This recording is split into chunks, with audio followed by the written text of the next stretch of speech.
هو الذي خلقكم من نفس واحدة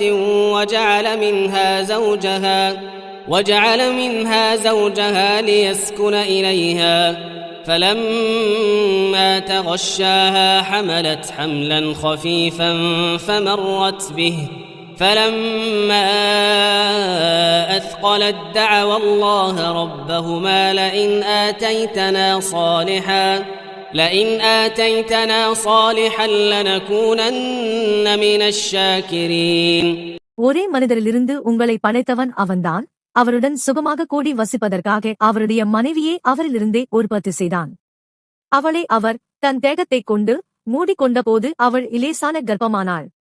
பின்னர் அதைச் சுமந்து கொண்டு திரிந்தாள்.